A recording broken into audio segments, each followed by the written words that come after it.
What's up, everybody? Welcome back to another episode of Live here on Keystroke Medium. I am Josh Hayes here with Scott Moon, and today, Jeff Haskell is in the house. Welcome, Jeff. How are you? I am fantastic. Thank you guys so much for having me here. I think both of you are the bee's knees. Well, that is accurate. That is accurate and completely true, and there's no way for you to fact check that. So, Leo, don't even try. Let's see who's here. Claire, which is actually Leo. Hello, welcome. Let's see who had the first of. All right, who wants to take a guess at who got the first comment of the day? Who wants to? Yes, I'll let's just let me know. Just guess. It was Rick. That's who it was, and he gets the Keystroke Medium golf clap of appreciation. Tom Hoddle is a very close runner-up. Hey, Jay Oliveira is here. Hello, welcome. Kit's here. Welcome. Walt said, "I'm not first." Factual, Walt. But you're like seventh, and that's close enough. Let's see who else is here. I saw a whole bunch of people already talking. Corey's here. Hello, welcome. There's Leo. Hello, and he's on YouTube today, which is weird because usually he's joining us from the Facebookals. Yep. Sorry for starting late, guys. Oh, here, Chucky's. Doesn't it always seem like he's in Iowa or Florida? I always think like he's in Iowa or Florida. Welcome. Keith is here. Hello. Lisa. Hi, Lisa. There's a whole bunch of people on today's show. It's like we have been gone for a while and everybody decided to come hang out. Brent's here. I haven't seen Brent on a live show in like a month. I think it might be me, Josh. It's probably the guest. It's the guest. Nobody gives a shit about Scott and Josh. They're like, who's there? Jeff, let's go hang out. Seventh is the sixth loser. That's true. Is that loser or looser? Seventh is the sixth looser. Yeah, good times. Sorry about the late start. We had some technical difficulties, which is, you guys understand. You get it. I mean, you've been here for a while, and if you haven't, we have difficulties a lot of times starting to do things. It's usually not my fault. I'm not going to point fingers at all. I'm not pointing fingers. But yeah. Oh, you're on the wrong mic still. Okay, he knows. All right, good. But we call him Mute Scott today, and if you see him, you're gonna have to just lip read. That's just how we're gonna have to do today's show. No Papa Chuck today. He is sick. He took a sick day. He called in like the good intern that he was. It's an unpaid sick day, and he's also gonna take a write-up in his file because it was an unapproved absence. Stephen King. Yes, that's true.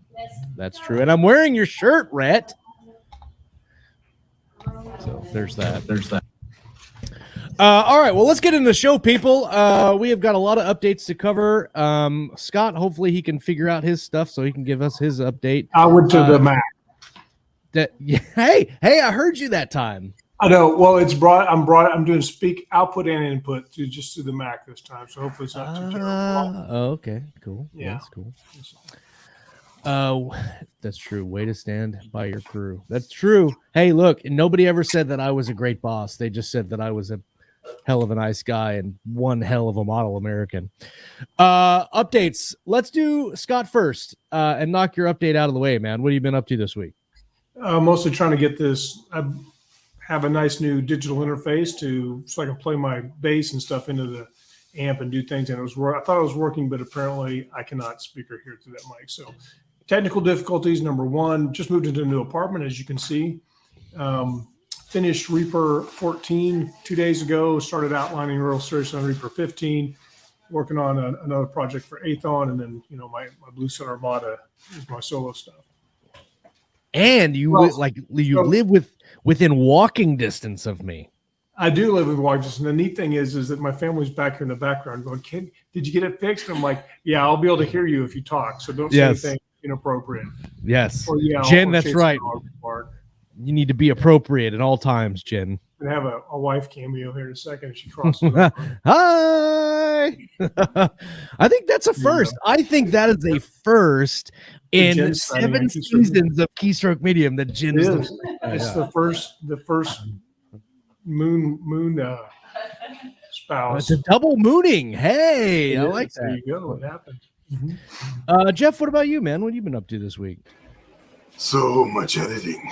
So Indeed. much editing.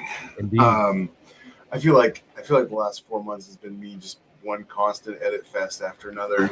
I've written a couple of pages in Race 6 Circle of Fire that I'm supposed to get done for Cantor and my fans, who are all now very concerned I'm not going to write superheroes anymore, but I am. But just a lot of editing. Book 1 went through the narrator a couple of weeks back, and I got it back. Got to listen to it. It was amazing. Peter Burkrot. Burkrot? You know how to say his last name? I think it's Burkrot. That's why. Peter Burkrot. Amazing narrator. Just fantastic. Could not. I mean, like, I hear his voice now when I'm writing Grimm. He's really good, and I've listened to him do several other genres, and his voice is different in every genre. He did a bunch of your books, Scott. Yeah, he did my Brothers in Arms book, which I thought he's fantastic. I was very happy. And then I've been working on, I got all the edits done on book 2, and then got that sent off to Athon, who are amazing. I'm not saying that just because my publisher's in the chat, but they are. And so I think he's recording it. I think he starts recording it this week, and now I'm working on the edits for book 3. And yeah, it's I prefer writing to editing, but what do? You got to do it. So I think everyone prefers writing to editing. Yeah. I think my wife really enjoys the editing process. The refining the paragraphs and sentences and making them better and stuff like that. And I kind of do too, to be honest. I just like the writing, more writing better, like the newer stuff. But the series has turned out pretty amazing, so I'm pretty happy to make it the best possible thing I can make it. Well, having the opportunity and privilege to read the first book, and I'm like halfway through the second book. I'm listening to it as well, but not by Peter. I'm listening it to some AI on my phone, and it's hilarious because Yumi is pronounced yummy on my phone, and so it's like Yummy said that. I'm like, that's not her name. Stop saying that. Well, that's why I changed it actually. I don't know how you got a draft where it was Yumi. Well, it's spelled correctly, but my AI reads it wrong. Well, right. No, I changed it to Yuki. Y-U-K-I. Oh. So, well, I must have an early draft then. Oh, that sucks. I said the right one to read. I'll have to double check that. But yeah, so I actually changed it from Yumi to Yuki. Oh wait, maybe I changed it. Oh, now I'm confused. That's good. I was worried about the pronunciation of one of them being, that someone would say it wrong, and I'd be like, oh no. And then after I changed it, someone pointed out that they could just say it this way, and I'm like, oh, you got to be kidding me. What? There was a character that Luke Daniels always always mispronounced in Richard Fox's book. And was it the Toth? Yeah, well, yeah, because that's why I assumed it was pronounced, because that's why I heard him pronounce it. But I think Richard told us later that's not how it's pronounced, and it right. Yeah, and then it drove him crazy that he pronounced it wrong. I'm not quite sure how it's supposed to be pronounced. I figured it out. You're right. It is Yumi. I changed it from Yuki because I was worried that they pronounce it Yucky. And then I changed it to Yumi, which is Japanese. And right. My wife's like, they could just say yummy. I'm like, well, I already sent the book off. Right. Yeah. Well, no, actually the first, the first couple of times I heard it, it really didn't click. And then I heard it and I was like, wait a minute. And then I actually pulled it up on my phone. I'm like, no, it's spelled correct. It's spelled correctly. Yumi, Kimiko Yumi. Right. She's from a planet called Ronan. Names are tough. You send off a name you don't like or you get attached to one. I had a character in one of my earlier books. Her name was Laura Keene. And it just sounded like an interesting sounding name. Well, it's an actual historical figure in the Civil War. Whoops. I guess not really what I was going for, but I'm gonna name my you cannot come up with a George name Lincoln. That isn't somebody in history. I mean, you really can't. Yeah. Claire, we do send pronunciations to narrators, but every once in a while, what happens is because we write the books and we hear the pronunciations in our head, we think, who could possibly pronounce this word wrong? Yep. And so, and that's happened to me on a number of occasions where a narrator has pronounced something that I thought everybody knew how to pronounce, and apparently that was not the case. However, Peter pronounced everything flawlessly. I'm gonna have to listen to his narration of the book. I mean, it's a good book. I wouldn't mind listening to it again, just because the book is good, and if the narration is as good as everybody says, then I love a good narrated audiobook. Yeah, he's good. He's really good. He's one of the better ones I've listened to. I can said just write it phonetically. What's funny about that is I wrote in book 2 of Terra Nova. There's a German scientist that's like doing some experiments, and he's talking to the kids in one of the chapters, and I wrote his German out phonetically. And Richard, he lost his mind. He was like, absolutely not. You cannot do that. And I read it, and I was like, I thought it sounds phenomenal. And he's like, no, the readers are going to be pissed if they read it like that. So I wrote it correctly and just, put he spoke in a German accent. But then when Luke read it, he read it like the way I wrote it, even though it was like correct English. It was awesome. It worked out great. Well, I strive for authenticity in everything I do, and that includes names. So I don't make up names. I use names that are based on whatever area of the world it is. And in this case, it just so happens this first officer is from a world that was colonized primarily by mainland Japanese people. Yeah. And so Kimiko Yumi is her name. Yumi. Oh, I think it's a great, and we'll get into it here in a minute, but I think the ease at which the diverse crew is populated on the ship and then interacts with each other, I think you did a really well presented job, where it's not like, hey, Josh, look, I'm grinning. Yeah. No. Well, what I mean by that is, like, everybody said, like, there's a huge thing now. You have to be diverse and you have to be inclusive and all that. And a lot of people like shoehorn things in, and then you're nah. Right, and it's very natural the way you wrote it. So, well, I mean, again, authenticity. The Alliance and the book series is based, in the galaxy, and there's these different galactic powers, and the United Systems Alliance is, USA. Right. Right. And the United States is really the most diverse country in the world, and so you have this galactic power that has 18 or 19 colonized worlds. And almost all of them were from a different section of Earth that colonized it. So you have like a really diverse, country, so to speak. And so you have people who are from, Africa, and you've got people who are from, I say old Earth Africa. You got people who are from Asia, and you got people who are from, Europe and America and Scandinavia. And so, yeah, it works out. France. So I like it. I like the names. It's basically really what it comes down to is I like the way names sound. Yeah. And, so I try to go for names that phonetically sound interesting when I'm writing them. Walt says to use lots of apostrophes. Yeah.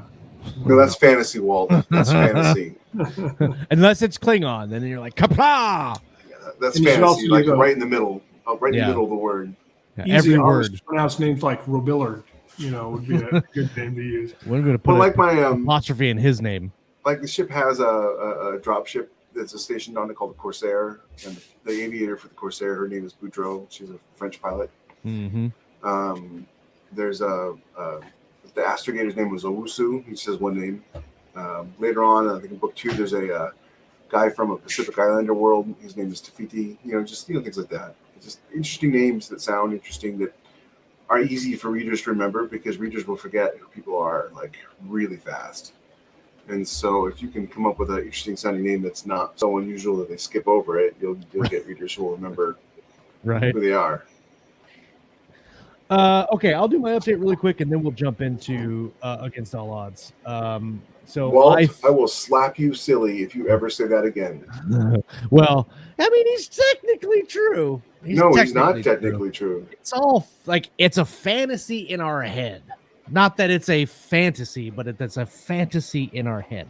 Who are you again? I want to see this fight. Reach on you. That's who. I will put money on this fight right here, and I'm not going to tell you who I'm voting for. It's a blind bid. That's who you bet on. You bet on Walt. I am not saying. I would never tell.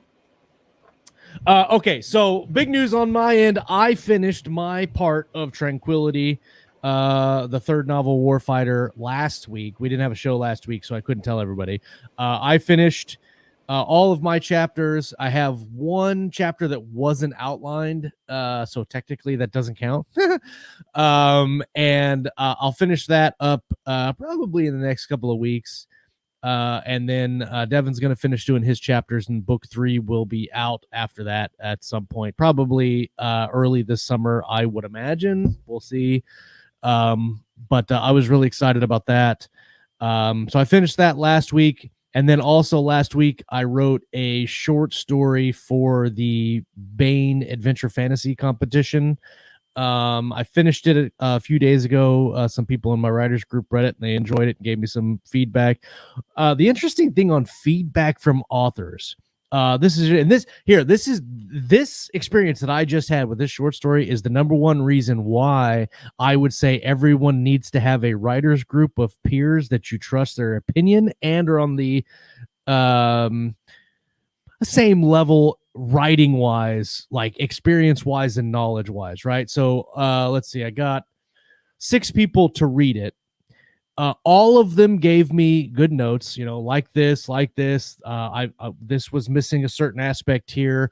All of them gave me some grammatical edits, and all of them gave me different grammatical edits, and not like stylistically, but like they found different things wrong. So like 5 people missed that like is was supposed to be his, and one person caught that. But that happened with multiple words, and like other people got words that were, so it was very interesting to see how many people missed a certain word and then how many people caught the same. It was very cool. So Takes a village. it does take a village. It'd be very probably impractical to do with novel length work. It's easier to do with a short story. It was just shy of 8,000 words. But anyway, I sent that off this morning to see, and we'll see how well it does in the competition. Of course, as soon as I sent it off, I realized that there was a glaring open loop at the end of the book where I was like, I didn't do that, or the end of the story. Well, let me demonstrate. Yeah. Yeah, I don't know why you gotta be like that. Whatever. So I'm holding something in case anybody knows. Yeah. Yeah. Forever. It's forever. He's always gonna have it. Yeah. Oh well, it doesn't really affect the story. It's not really a big deal.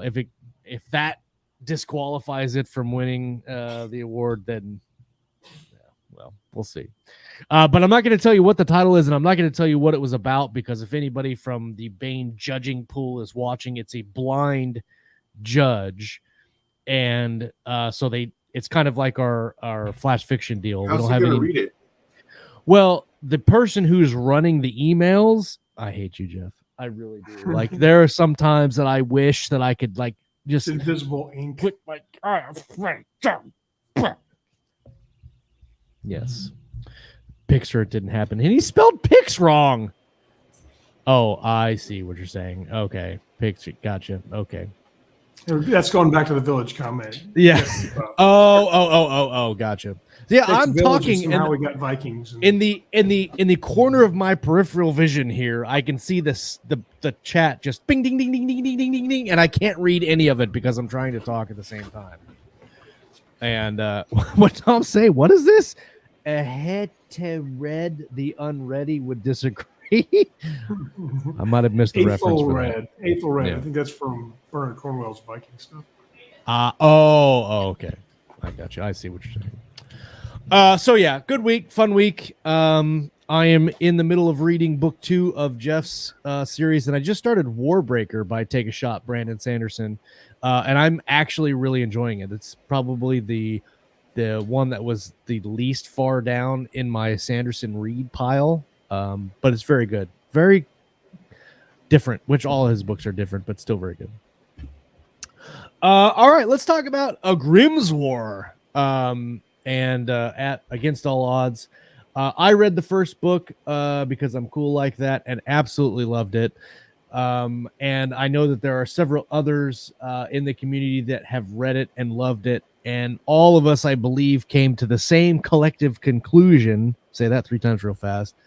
That this book really, if anybody's ever read the first 7 Honor Harrington books, well, let's just say the first 4 up to A Short Victorious War, because after that they're good, but A Short Victorious War, that was like my favorite one. That one was so good. And the opening scene in that book with the president and the clock. Do you remember the clock in the meeting? Yeah. I read that over and over and over again because I thought he said only the first 7. Well, okay. So if you've read the Honorverse, you know that like from book 8 on, Honor's like that's all. It becomes a very different thing, and it's still good, but it's not classic still Honor pizza, Harrington. Right? But it's like pizza with pineapple on it. Like you'll eat it, but I'd much rather have like pepperoni and bacon. Yeah, I mean, it was the Star Trek had that problem too, where they made literature there, not pizza there. Gosh. Oh, sorry. Star Trek had that same problem when they made Kirk an admiral, right? Like, how do you have Kirk be an admiral, be in charge of the ship? They had to keep finding ways to put him back on the ship. So it's just when she became when she started being in charge of formations and battle groups and whatnot, it was still really well written, and in some ways better, because he became a better writer as he got older. But I really liked her when she was commander of the Fearless, Yep. Or even Nike, everything, or the what was that? What was the one where she was the Q ship commander? That was probably my favorite one. Is that the one where they were in on Damani space? Yeah. That one's a really good one, too. That one was really good. The Wayfarer. She was in charge of the Wayfarer. I need to reread those books, man. Yeah, I've read them all like a few times. I remember reading them. I think when I first started reading them, I was in the Air Force. I was going out to the alert facilities, and we would get like all the alert facilities had these like used libraries, and I think I picked up like on Basilisk Station from one of those used libraries. Saganami was great. I like Saganami, but she wasn't the main character in Saganami either, though. True, very true. I read the first one back in I think 2000, so not too long after it came out. Yeah, and I love those books, and I've read the Horatio Hornblower books that they're based on loosely. I never read those. I watched Master and Commander like 12 times. They're a little weird. They're written a little differently because they're written so long ago, but they're good. I've read the Lucky Jack books that Master and Commander is based on, which are really, really good. Yeah, Jack Aubrey books. Yeah, Jack Aubrey books. Yep. By Patrick O'Brien. Yeah, those are really good. I mean, just like you want some authentic naval warfare in that era of sailing ships, then that's the book series to read. I got into those because Simon Vance was the narrator, and there's 21 of those books, so I had lots, and he's fantastic. Unfortunately, Patrick O'Brien passed away, but I think his daughter is finishing the last book that he did. Well, they published the last book, and it stops like I'm halfway through. It just ends. So I love all that stuff, like ships and certainly one of my biggest things was trying to I'm an avid reader, right? Like most authors used to be before you started working full time. But I'm getting back into it though. My biggest hurdle when it came to reading was trying to find books that were like the books that I wanted to read. Yeah. Because you go to once Amazon came out and you go to the Honor Harrington books, all the also bots are Honor Harrington. So you just keep looking and looking and looking and looking. And what I quickly realized was there are no other books like Honor Harrington. There are very few anyways. Yeah. And that's not necessarily a bad thing. Writing about ships is a lot more difficult than just writing about infantry in the technical sense, not in the interesting or good sense. And a lot of science fiction writers who are in the military are ex-infantry. My all-time favorite mil sci-fi author of life is Rick Partlow, of course. I was just getting ready to highlight his comment. But Lisa says it reminds her of Jack Campbell's Lost Fleet, which is also true. The first couple of books of Lost Fleet is really good. Yeah, and Drop Trooper is really good too. I mean, I love Drop Trooper. I've read that book twice, and I really like it. That's Rick's mil sci-fi series. Contact Front is the first one. Yes.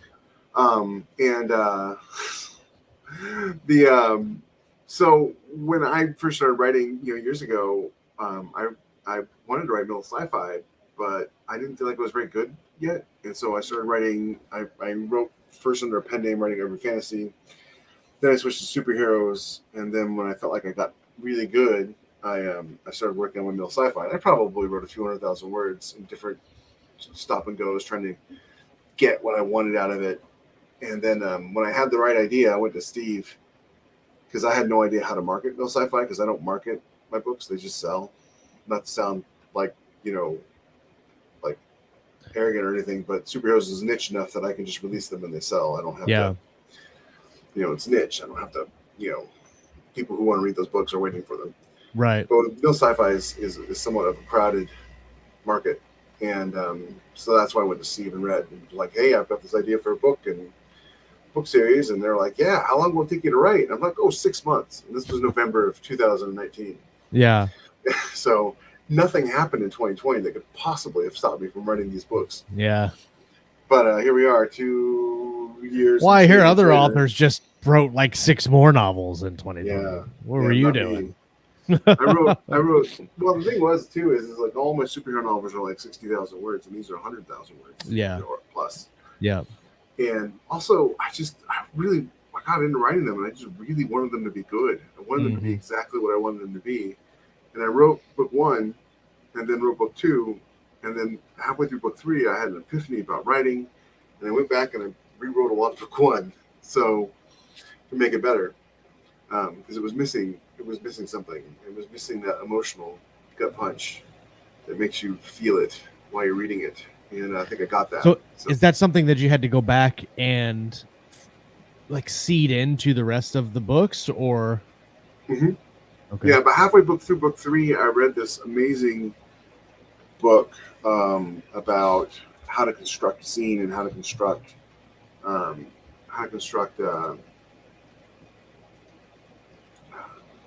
books beginning to end and stuff like that. I always had trouble plotting. I've always been a pantser, but these books are so long with so much information.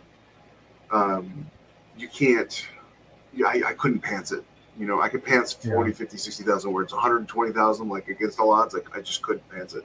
Yeah, Lisa asked if I rewrote 30K of it. I did. Yeah, I rewrote about 30K of the first book. And the Snowflake Method, the guy who does the Snowflake Method books. Oh, I know who you're talking about, but I don't know his name. I've seen that book. Off the top of my head, but it's really good. And he talked about how scenes are made for like the emotional reaction of them. And so, anyways, I ended up rewriting a lot of it in book 2 and book 3 to make it all kind of fit and match. And so that took me longer. But obviously, against all odds is book 1, so it had to be the very best. I don't know what you mean by titles, Walt. Like for the books, if you had multiple titles. No, well, okay, yeah. The original title for Against All Odds was Fire and Fury because there's a line at the end of the book. But somebody pointed out that because of that Trump novel, it might get confused, and so I changed it. The funny thing is I changed it because Rebecca did a series of covers for her sale last year, and one of them was this infantry guy on this planet. There's all these people shooting at him, and it said Against All Odds. I'm like, oh, I really like that. Let's use that. But I always wanted to do, Randy Ingebrigtsen. Yes, Lisa, you got it. I always wanted to do a middle sci-fi series, kind of like Honor, where it's like book 1 was Basilisk Station, and book 2 was Honor of the Queen, and book 3 was A Short Victorious War, and book 4 was Fields of Dishonor, or whatever it was. And so Against All Odds with Grimm Resolve, because his name is Jacob T. Grimm. And then book 3 is One Decisive Victory, and book 4 is going to be A Grim Sacrifice, and book 5 will be this. I like that. Back and forth. Yeah. So it should be nice.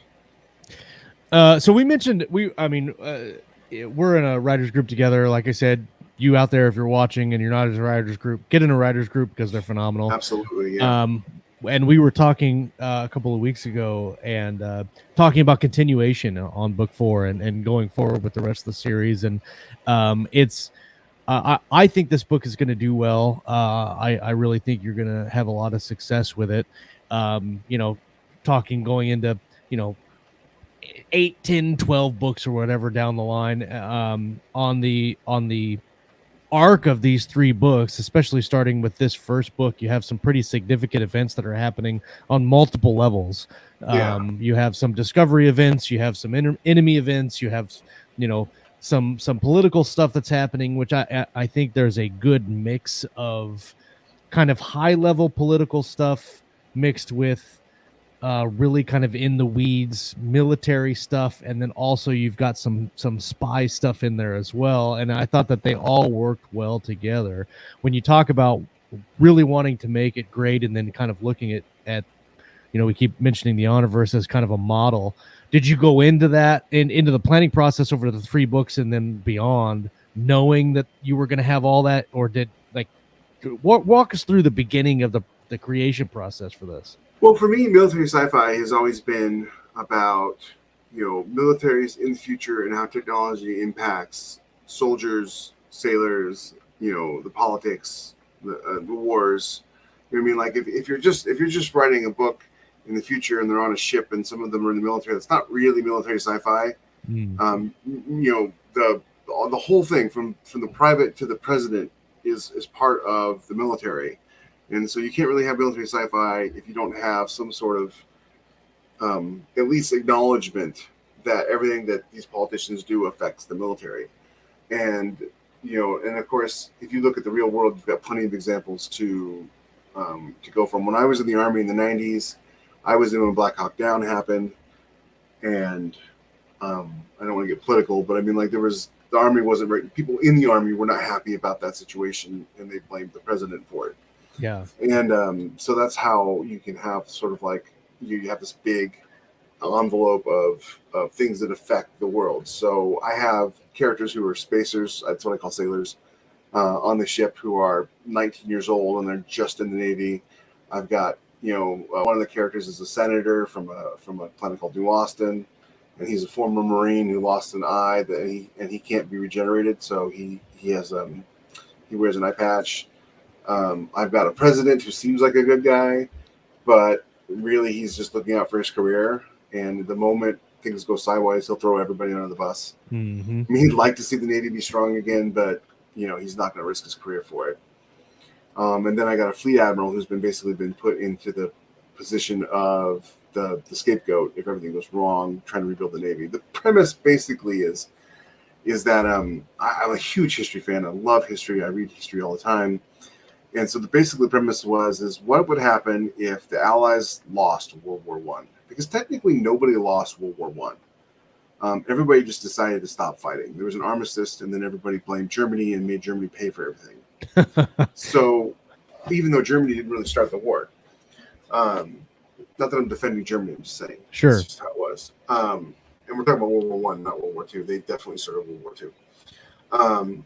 And so my idea was like, what would happen if there was like 5 or 6 galactic empires in the future, and there was a big war, and here this alliance comes in, and at the tail end of the war, and then everybody just decides to stop fighting after the alliance has already suffered massive losses, and then they're part of the alliance, the allies, and so they have to also pay reparations to the people they were fighting, and so now they get stuck with the short end of the stick. What would happen?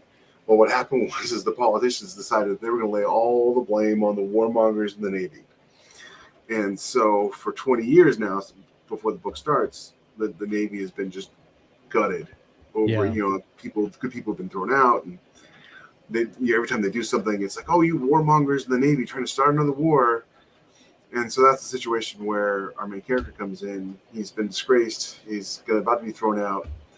And there's the head of O&I is trying to, and the fleet admiral are trying to work a situation where they can restore the Navy somewhat, and you know, and do some good before another war breaks out that they can't win because their Navy is just in a bad position. And that's the big overview, right? That's the overview. That's not the main story. That's just right. The context in which the story is taking place. That's how we get to the story. Mm-hmm. Well, and you mentioned the kind of drumming out of the main character, and I thought that you set that up very well at the beginning of the book.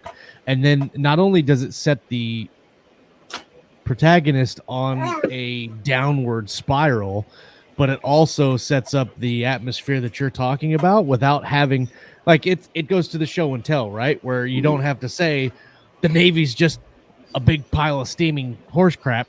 You actually show it, and it's recognizable because people that are in the military see that, and they can understand the ramifications of what's happening. And I really like that, and I think you did that well with a lot of the scenes in the book where you're showing how crappy the situation is.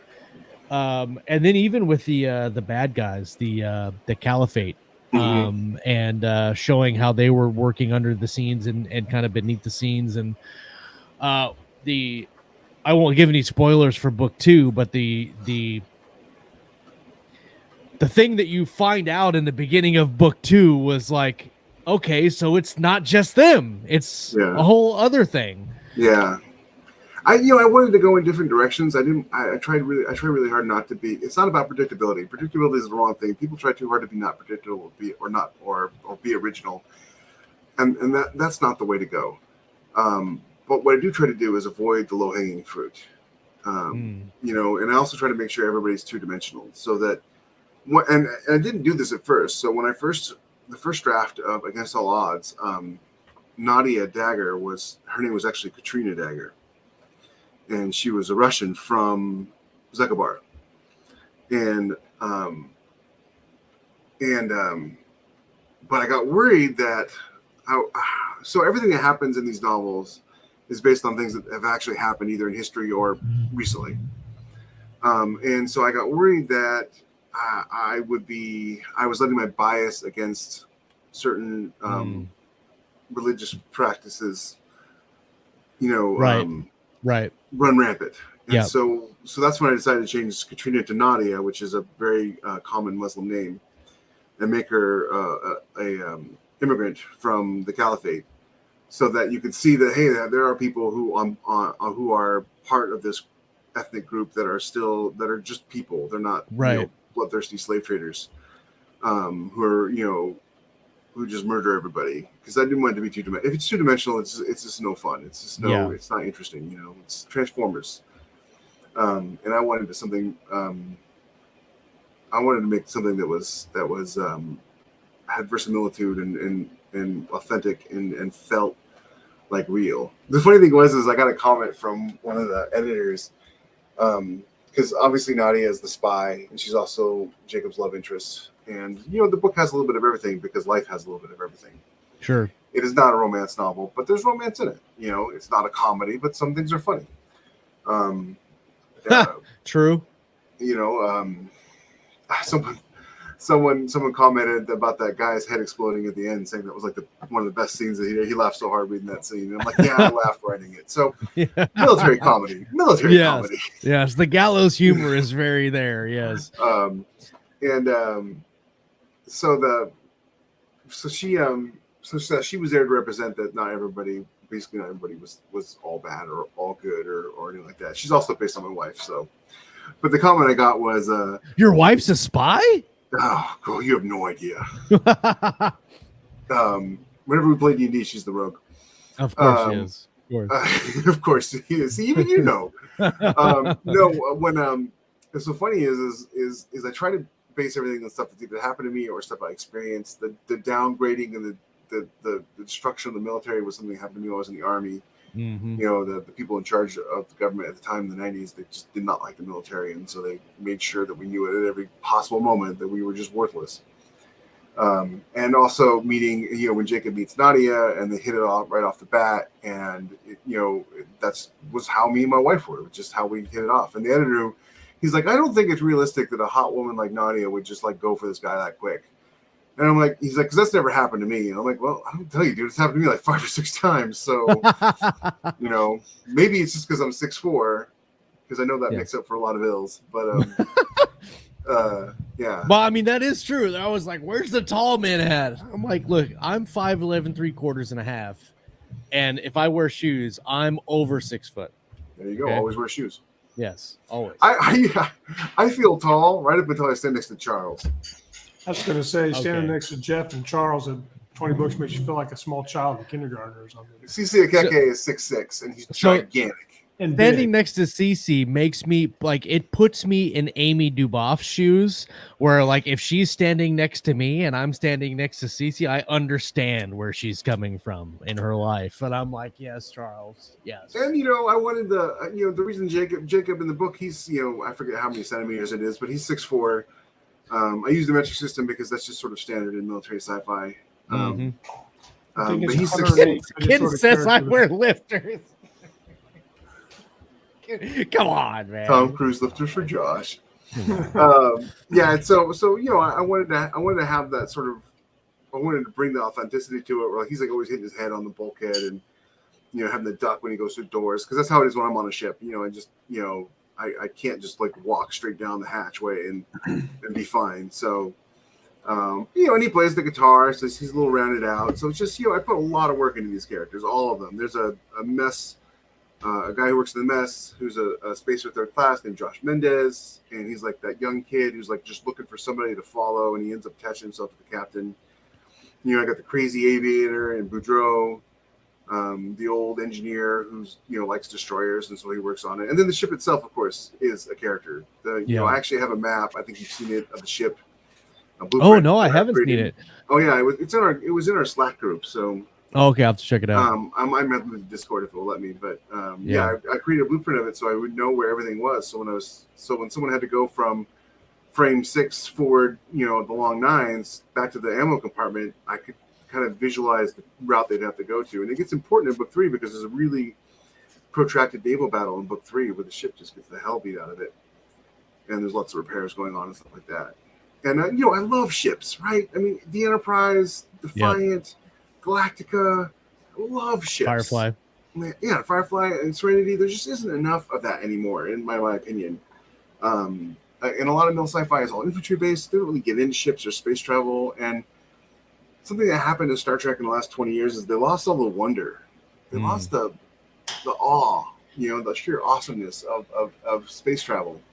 So I tried to get that back too, and have some things.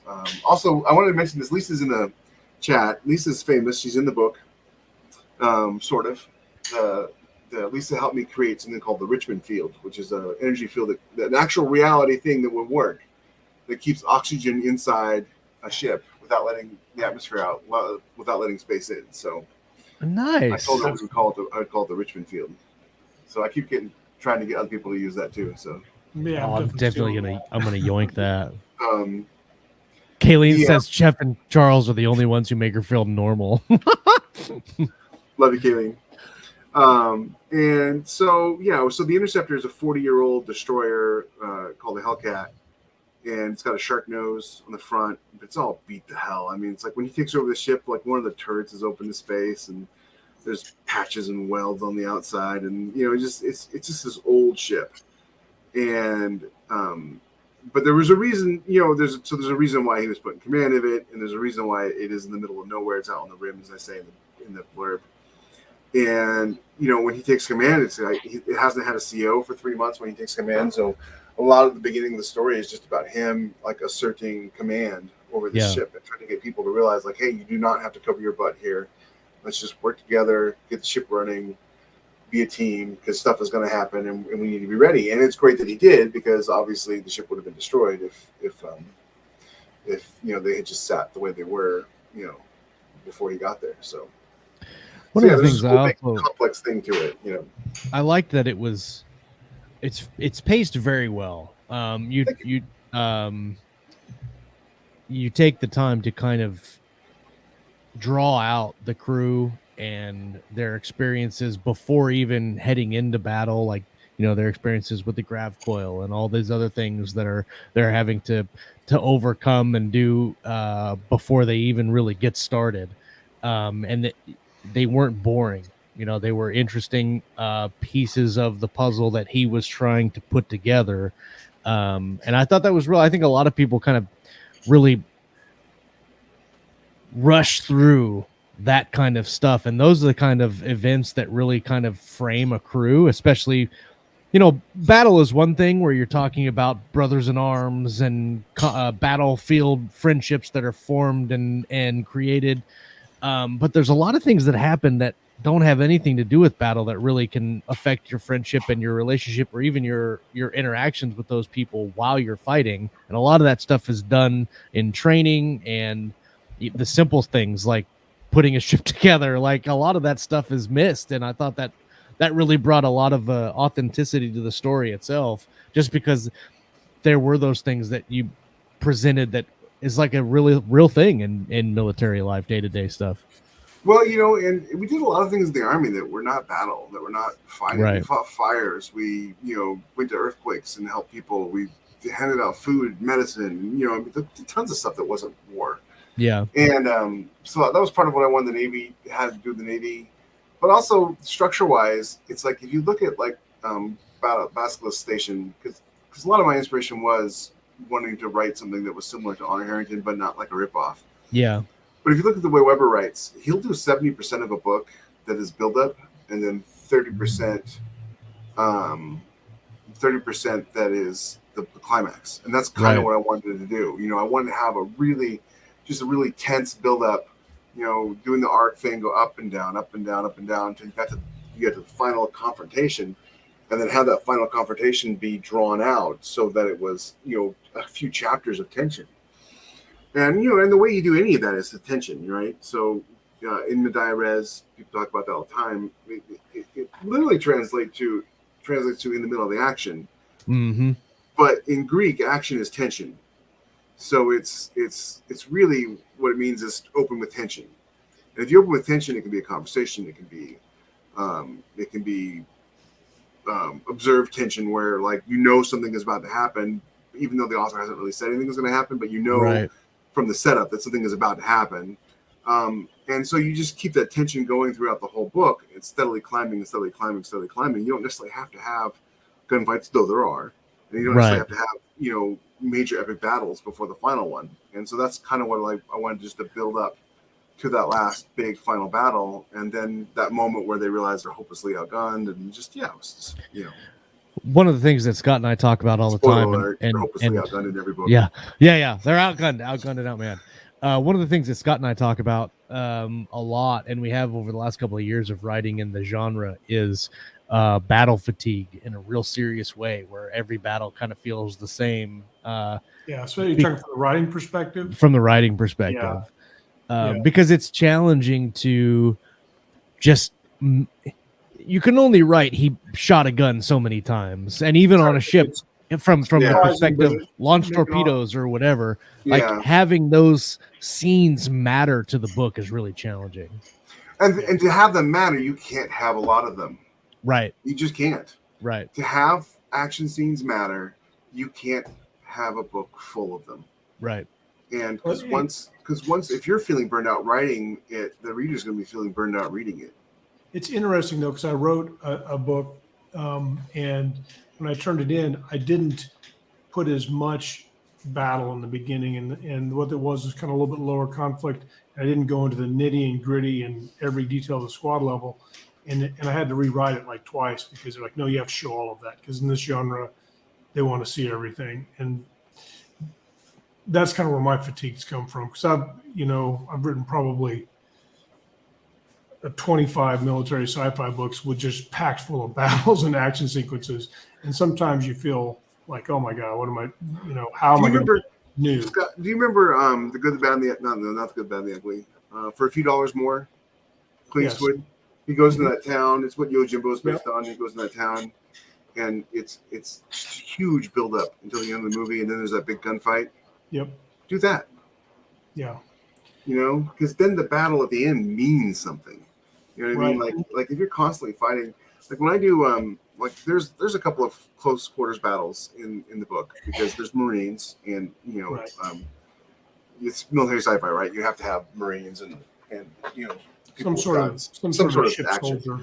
But in this case, it was their Marines of Valor. Marines of Valor, right? In this case, they were defending a cargo ship they had seized, and the interceptor is off in the rest of the solar system, kind of trying to. It's a trick, so to speak. They're trying to show people that their ship works, and not draw attention to the fact that there's this cargo ship with Marines on it because there's a bunch of money on it, and if Get him, Mavis. figure it out, they'll come and take the money. There's nothing that one ship can do about it. But anyways, so there's like a boarding action that happens, and the actual battle is like 2 paragraphs. Mm-hmm. And it's all tension building up to that battle, and then when the battle happens, it's really satisfying. Well, the other thing too is stuff like that. When you're talking about, you're writing a series, obviously, and so you set the stage for how the books are going to proceed. So if your first book is packed full of battle from start to beginning, Your next one has to be too. That's great. Start Right. to I end, knew that. then the other 14 books have to be the Yeah. same way. But if you do it kind of the way that you're aiming for, then you can have the freedom to write all the books that way. Well, and that also, you bring up a great point. That was one of the things I put a lot of thought into it too, because I wrote myself into a corner a couple of times with Arsenal and Wraith. Like, this is just how these books go, and if I change them, people aren't necessarily going to point and go, well, you changed this thing and I don't like it. They're just going to not like the book. Yeah. And that actually happened with me with Arsenal book 6, book 5, where it's was my favorite book to write, but it was the least popular one for people to read. And so you're absolutely right. I put a lot of thought into how I wanted this to roll out, and so that I could, how like when you're writing, you're like, what words you screw up on, what kind of scenes you screw up on, your strengths and your weaknesses. I don't and screw up on any words. Yeah, you're a genius that way, Josh. Beard helps. Yeah, this is true. Beard helps filter the words. I'm Native true. American. I can't grow a beard, but I can tan like a mofo though. True. So yeah, that was one of the things I did, was I wanted to present it in such a way that it would make it interesting for me to write every single time and not get burned out on it. So the kind of the format of these books is I open with something happening that isn't the main character, which is nice in military sci-fi that you can do that, because I didn't do it in the first book. The first book opens with the main character because I am a firm believer in book 1. The first scene has got to open with the main character. You Indeed. cannot pull a bait and switch and open with some other ship and some other character, and then like, here's the real main character. You lose me on just That's usually rarely works. I think the only time I've ever seen that done is in The Way of Kings. Yeah, with the 2 extremely long prologues. The 3 extremely long They were all prologues. good. Yeah, they were great. Yeah. Yeah, but it was hard. Yeah. I had a hard time. I had to start it like 3 times before I finally got through that. I had to make myself read them, but I knew they were going to be good, so that helped. But yeah. So with book 2, obviously it opens. Obviously, also take a shot, everyone. You know the rules. So we mentioned Brandon Sanderson. Is that it? Yes. Every time I mention Sanderson, people have to take a shot. Ken, you know the deal. Ken's talking shit in the chat. The 11 prologues. Let's describe the book this way: the most pre-ordered book in history. Let's describe it that way. If you've got a problem with Sanderson, and I do, but just think of it that way, as in the most pre-ordered book in history. When you're what is it, $40 million Kickstarter? Yeah, something like that. So with book 2 and book 3 and every book after this, there'll be a setup chapter where it's like you'll see the events. Like in book 2, it's the guild meeting with the caliphate to set up some sort, or the guild meeting with the alliance to kind of threaten them, and that sets up the whole book. And then in book 3, it's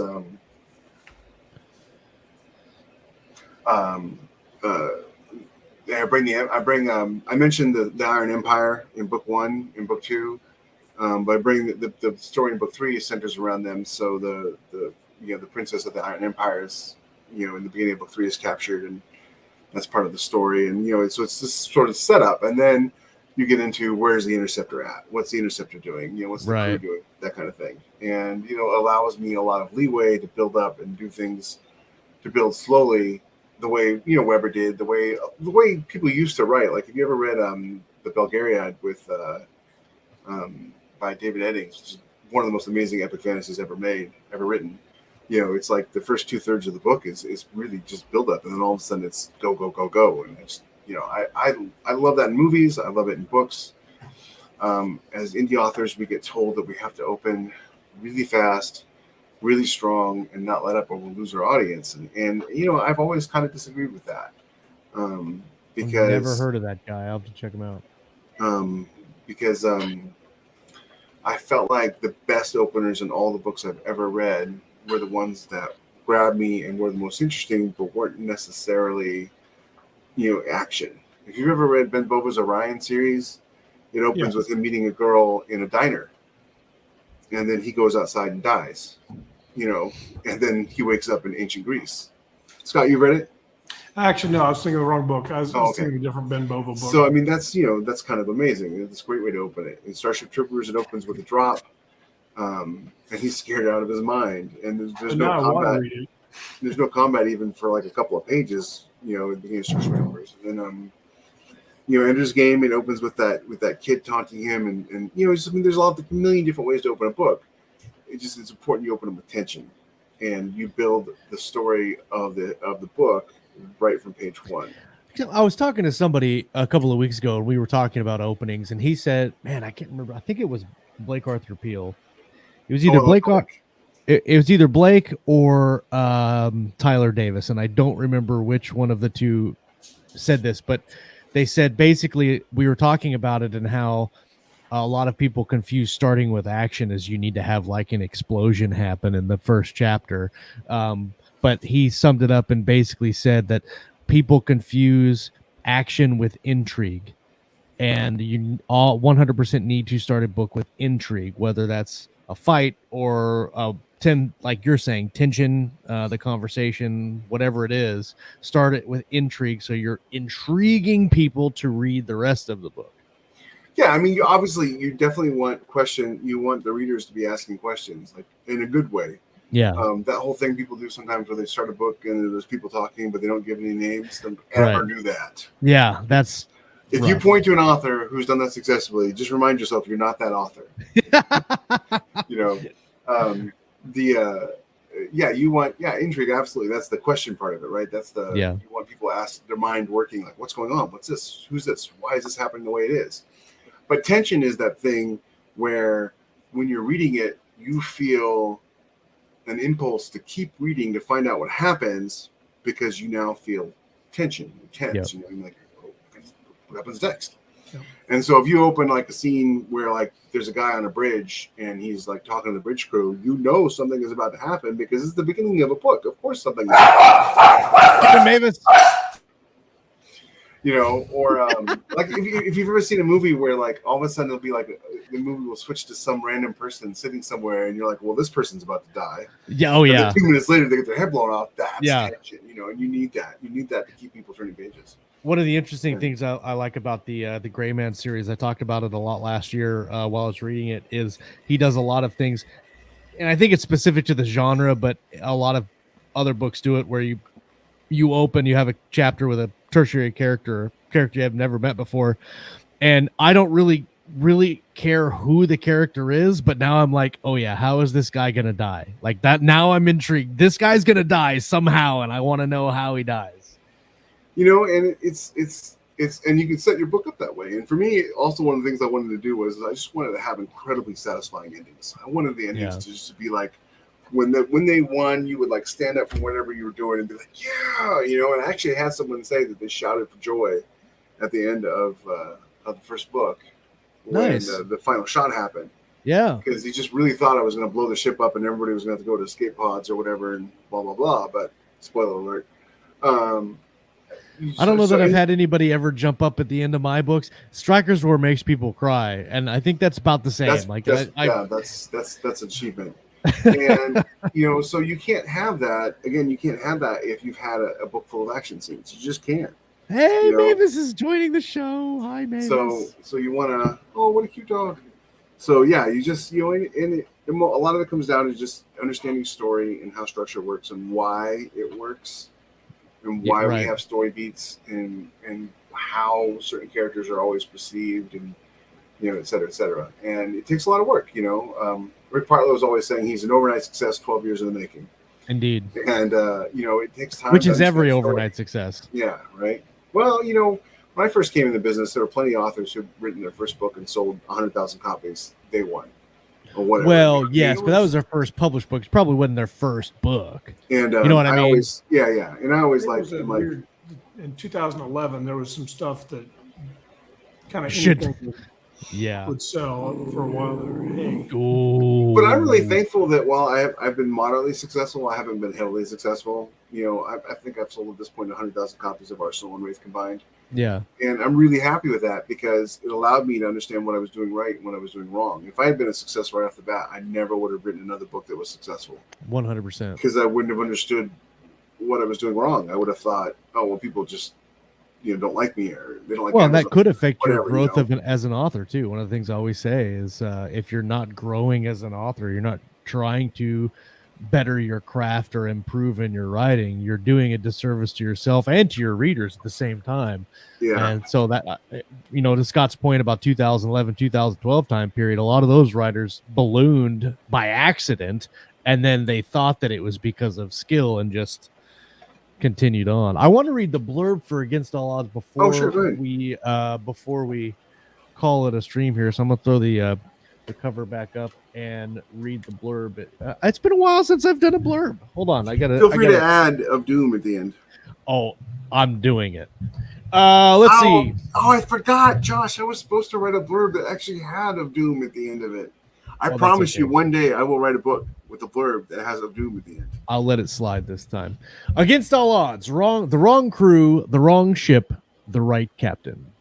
Idealistic Navy Lieutenant Jacob Grimm just wanted to honor his mother's sacrifice in the last Great War. When he's forced to return fire and destroy a squadron of ships to save his own, he thinks he's the hero. Until they discover the ships are full of children. Disgraced and denied promotion, Jacob's career is over. That is until the head of O&I needs a disposable officer to command a battered destroyer on the rim. There's just one problem. Interceptor hasn't had a CO in months, and the ship's a mess. Worse, the system he's been assigned to is corrupt and on the verge of all-out civil war with the Alliance. However, no one told Jacob he was disposable. Pirates, smugglers, and caliphate spies complicate the situation, and one captain with an old ship can't enforce the law, let alone stop anyone.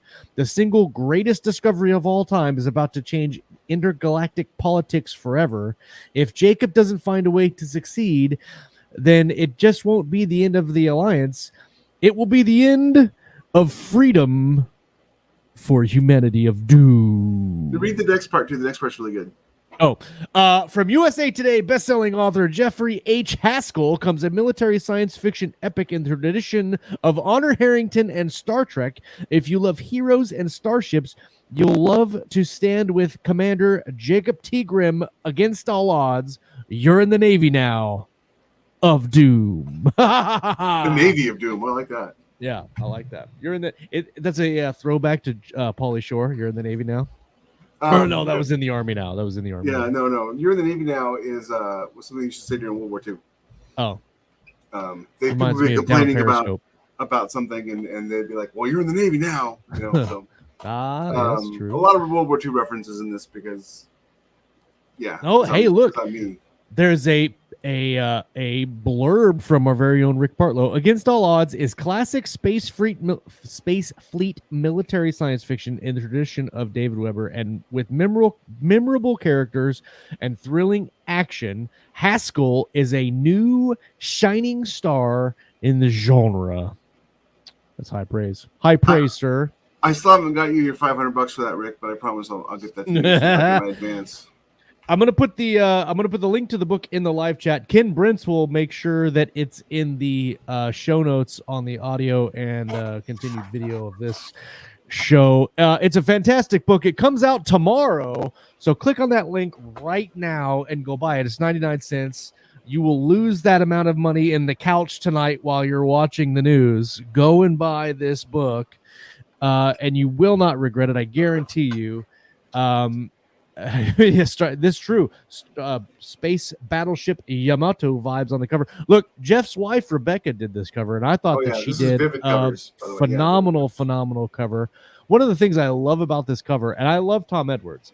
I really enjoy his covers, but one thing that I don't like about his covers is the saturation effect that he does with all. And I love that your covers here, they don't have it. It almost looks like a photo in space, like how it would look in space with the star in the background. And I really like the presentation of the battleship with it really looks like that's how I pictured the ship in the book. Well, and Rebecca, she worked a miracle finding the right model to paint so that it would look as close to what I envisioned as I could. Yeah. And someone mentioned Space Battleship Yamato. I mean, I watched Star Blazers when I was a kid, just like a lot of us did, and Robotech, and Star Trek. And the one thing all those shows had in common were ships were really, really important, and that's the Interceptor is just she's the heart of the ship. She's the heart of the book. So yeah, if you liked those movies and shows and books growing up, then you're gonna love Interceptor. You really are. Well, I did, and I'm sure everybody else will too. We're going to cut it there. We ran a little over, thanks to no one in particular. I'm pointing down, but actually Jeff's down. Hold on, let me fix that. Oh wait, no, I thought. Okay, now I can point. Now I can point down.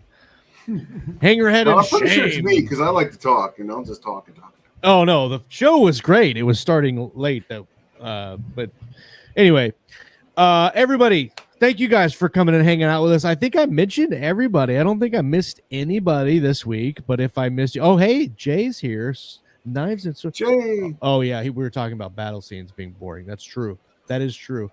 Jay Clifton has written a metric crap ton of Roman fiction. If I said that wrong, Jay, I'm sorry. Just take your ice cream bowl and throw it at the computer. I apologize. I love Jim. Jim's amazing. Oh, yes. And he gave me a great idea, by the way. Next year, I am going to be at 20 books, but I'm probably not going to be attending any of the panels unless I'm on one. I'm just going to hang out in the main hall with the monitor and my laptop, and I'm going to write the next book. Kind of like a 24-hour thing, but, while we're doing 20 books. And, very cool. Talk to people on, stuff like that. So, it should be cool. That was his idea. I owe him a quarter. All right. Well, we're going to get out of here for today. We'll be back next week. Hopefully, probably, maybe. Stay tuned. If you're not hanging out with us in our Facebook group, go to Facebook, type in Keystroke Medium in the search panel. We're the only Keystroke Medium. Click on the little group, join us, hang out with us. If you're listening on the audio feed and you didn't know, we do live videos. Hello. On YouTube. And let's see. Under the Iceberg is taking a little break. They had some life stuff come up, so they're going to take a little break for a little while. I know Coffee and Concepts just came back this week with Jeff. I didn't realize he was gone when I asked him to be on the show. He's been busy. Walt has been slammed. And I don't know if this is the week. Kayleen, if you're there, let me know if this week is the writer's journey or not. I think they did one Friday. So if that's the case, it'll be next Friday. I am on their show. I'm going to be on their show on the 29th. So it is next Friday. Okay. The angle we'll be talking about on their show is switching genres. That's a good angle. I like that. Yeah. All right, everybody. Thank you for hanging out with us. Come back next Monday. We're going to talk about some reading. We're going to talk about some writing and, of course, everything in between right here on Keystroke Medium. See you.